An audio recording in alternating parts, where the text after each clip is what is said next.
Another day, another Lakwacha. This is Tina Tagle, your Lakwachera with the heart. And guess what? Item ready na ba kayo? Hey, Tess Squadron here. Aba, dapat lang. FEU Tech is bringing you the most astig life-saving expedient. Siyempre, ang mga tamaraws is astig na mga estudyante yan. And this is the second Item Ready Exposition 2025.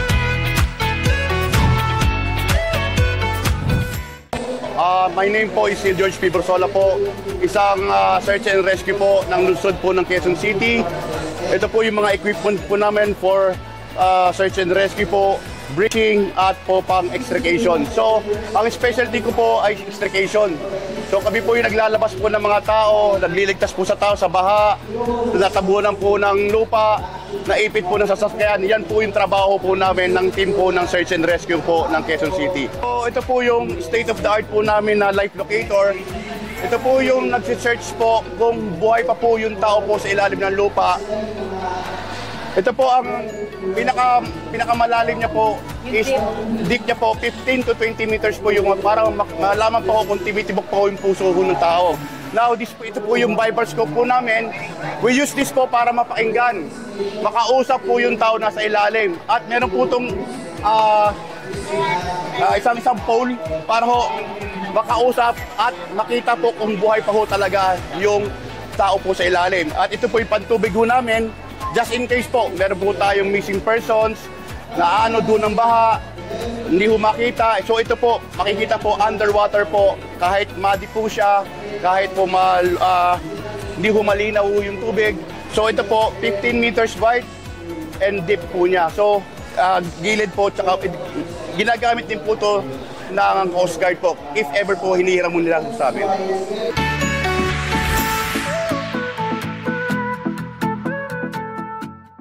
yeah, nandito tayo ngayon sa booth ng Philippine Coast Guard. And sir, can you please introduce yourself?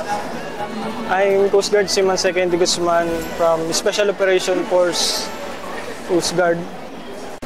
Yan ang function ng aming Special Operation Force is kami po ang SAR unit. Ang specialization namin more on diving, search and rescue, retrieval, and sa river crossing. What if kung during the time, nasa middle sila ng sakuna, ano yung gagawin nila? Just in case na nawalan sila ng battery, sir? Bali, yung mga communication equipment natin, ma'am, is capable siya na battery operated. So, once na low-bat, meron tayong spare. Pero in case naman, ma'am, na low-bat ulit yon, meron tayong mga alternative na power source. Meron tayong generator, ma'am. Then pwede din tayo mag-provide install tayo ng solar panel na portable para i-power up yung ating mga radio, para i-power up yung ating mga battery charger. So, para tuloy-tuloy pa rin in case na down talaga yung ating energy. Oo. Sir, ano to? Maka-explain po, ano po itong mga gamit na to? Ay, okay. Bali, ito ma'am, yung ginagamit natin sa operation natin for dispatch, for example, sa disaster. Terms meron tayong disaster. Ito ma'am is HF radio. Ito naman ma'am is VHF radio. Ito naman is VHF radio pero base. So, pag base radio ma'am, mas malaki yung coverage niya kaysa sa handheld radio. Yung handheld radio ma'am is within line of sight lang pero hindi malayuan. Ito ma'am is malaki yung coverage niya.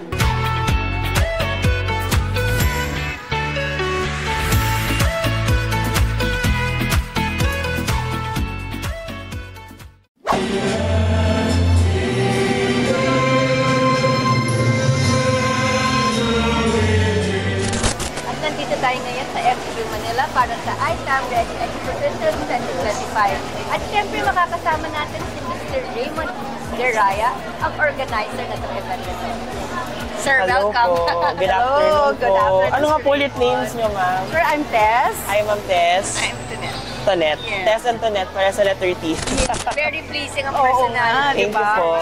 But anyway, ganda. Sir, after pa nitong event nito, magkakaroon ulit kayo ng another exposition next year? Well, definitely, ma'am. Every year, ever since this expo started in 2024, every year we are really looking forward to remake this event. Kasi this is not just an FEU Tech event lang po, but also this event gathers innovators, inventors, especially sa youth sectors po, ng technologies or innovations related to disaster risk reduction and management exposition.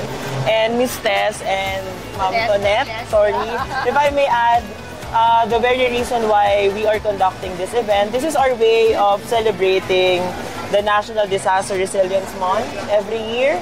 We also invited inventors or student inventors and innovators po. As a matter of fact po, we have a booth dedicated for student exhibitors of FEU Tech po. Kasi we really wanted to show the crucial role that youth plays in safeguarding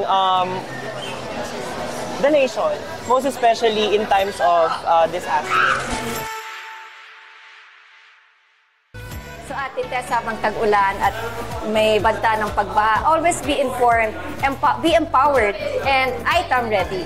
We don't panic, we prepare. This is just an expo, it's a movement. Kaya kailangan lagi tayong aware, not only awareness, magkaroon din tayong kaalaman dahil alam naman natin anytime may mga disaster na darating, yun lamang ay para sa kaalaman nating lahat. So paano ganda? Yes, this is Tonette Tagle, your Lakwatsera with a heart. Please don't forget to like, share, and subscribe our YouTube channel.